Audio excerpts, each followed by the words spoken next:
हाय नमस्कार. आजची आपली रेसिपी आहे लौकीची चकली. तर अगोदर तुम्ही चॅनलवर नवीन असाल तर व्हिडिओला लाईक शेअर सबस्क्राईब करा. चला तर आता बनवायला सुरुवात करूया. हे इथे मी एक लौकी घेतली आहे. कापून कोवळी होती. कोवळी असल्यामुळे मी हे वरचे साल काही काढलेले नाही. आणि इथे हे एवढी मेथी घेतली आहे वाळलेली. इथे सांबार घेतला एवढा. 5 ते 7 हिरव्या मिरच्या आहे. 10 ते 12 कढीपत्त्याचे पानं आहे. आणि 1 चमचा जिरा आहे. हे सगळं साहित्य मी पहिले बारीक करून घेणार आहे. इथे 10 ते 12 लसूण कळ्या अद्रक आहे. हे सगळं बारीक करून घेणार आहे. पुढची प्रोसिजर मी तुम्हाला हे बघा. आता सर्व साहित्य मी बारीक करून घेतलेलं आहे. हे गोड कढीपत्त्याचे पानं, लसूण, अद्रक, जिरं, वाळली मेथी आणि सांबार आणि हिरव्या मिरच्या हे सगळं बारीक करून घेतलेलं आहे. आता हे यामध्येच टाकून घ्यायचं आपल्याला.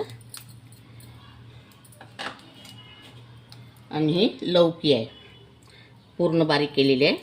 छान पेस्ट करायचा आहे. असा थोडं पाणी टाकून घ्यायचं आहे मिक्सरच्या भांड्यामध्ये.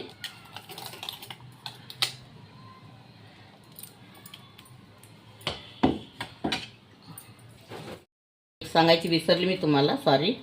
इथे मी या वाटीने 3 वाटे ज्वारीचं पीठ घेतलेलं आहे. हे पिठाचे मी दाखवणारे चकल्या. हा चुटकीभर मिठा सोडा आणि हे आंबूस लागायसाठी हे ताक आहे.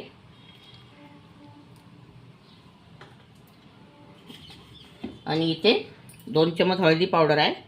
लाल मिरची पावडर आहे कारण आपण पहिले मिरच्या वापरल्या आहेत. थोडंसंच घेतलेलं आहे. धनी पावडर, जिरा पावडर आणि मीठ आहे स्वादानुसार.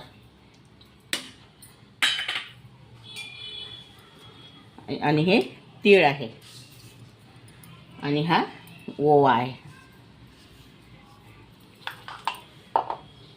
आणि इकडे मी तेल गरम केलेलं आहे. तेलाचं मोहन टाकायचं आपल्याला. हे बघा.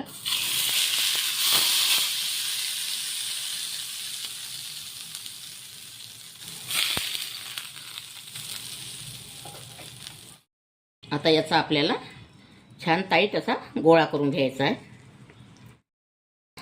आपला छान आता गोळा तयार झालेला आहे. नंतर तुम्हाला मी चकली पिळून दाखवते. हे पहा, आता यामध्ये मी लादा भरलेला आहे एवढा. आता मी तुम्हाला चकली पिळून दाखवते.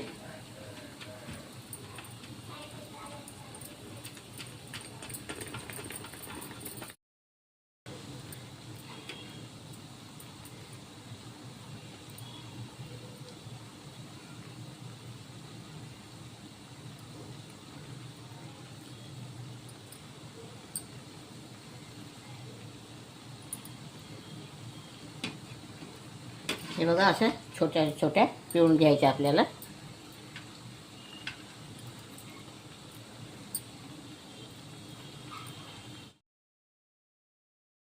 तळून दाखवत आहे.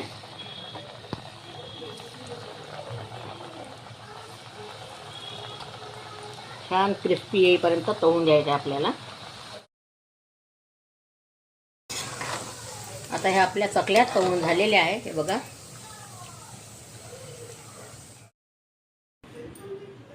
ही लौकी ज्वारीच्या पिठाची चकली तयार झालेली आहे. अगर तुम्हाला माझी रेसिपी आवडली असेल तर व्हिडिओला लाईक करा, शेअर करा, सबस्क्राईब करा. व्हिडिओ बघितल्याबद्दल धन्यवाद.